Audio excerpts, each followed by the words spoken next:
So problem 1, HGE, hydraulic specifically. So, actually, this topic is very, very easy. Like, bonus na lang dyan siya sa board exam. So, I suggest i-master ninyo ang ingani na topic and i-grasp dyan ang concept. So, a vertical triangular gate with a base width of 2 meters and a height of 0.9 meters is submerged in water with its base flushed with the water surface.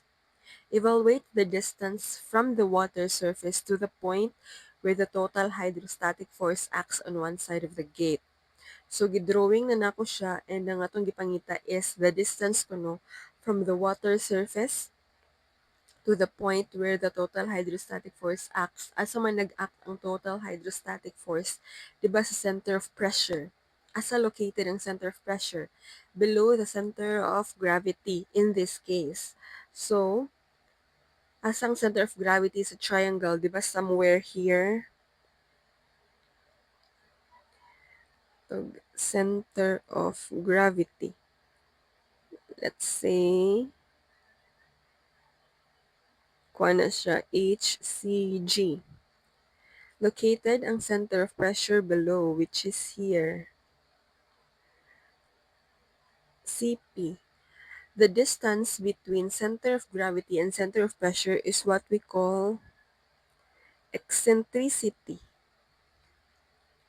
So, let's solve. First, since ang question man kay the distance from the water surface, so diari siya sugod, taman sa center of pressure. Therefore, ang kuhaon nato is HCG plus eccentricity. Mo na tong answer. So first, let's find HCG. The center of gravity sa triangle, di ba 1/3 height? Since kuan man siya, ang base niya kay flushed man with water surface. So, this distance kani siya should be 1/3 sa height sa triangle. So, 1/3, 0.9 meters. That would be 0.3 meters. And then, eccentricity. Formula of eccentricity. I over A y bar. Inertia is gross, by the way. So, first, kuhaan sa nato ang IG, inertia of triangle. Wait. That would be base height cube over 36, right? So, plugging in base 2 meters, height 0.9 meter cube over 36. That would be 0.0405.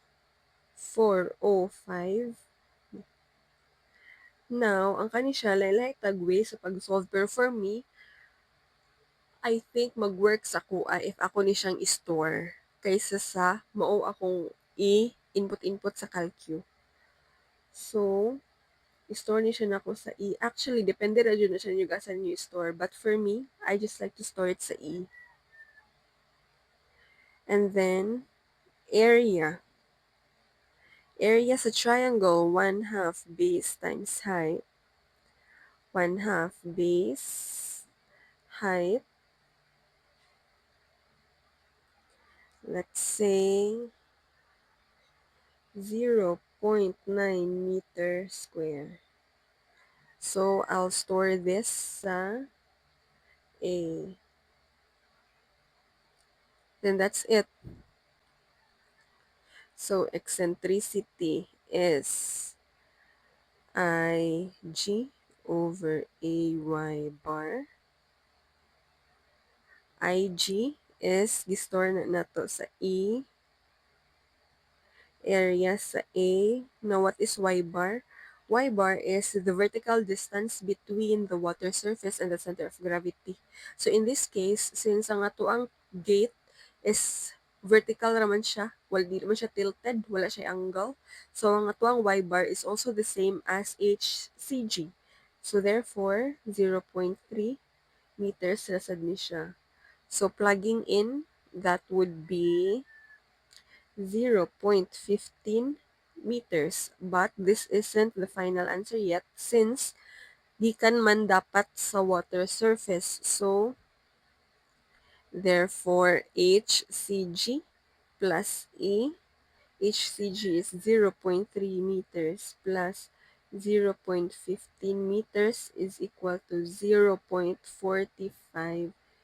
meters. So that would be our final answer.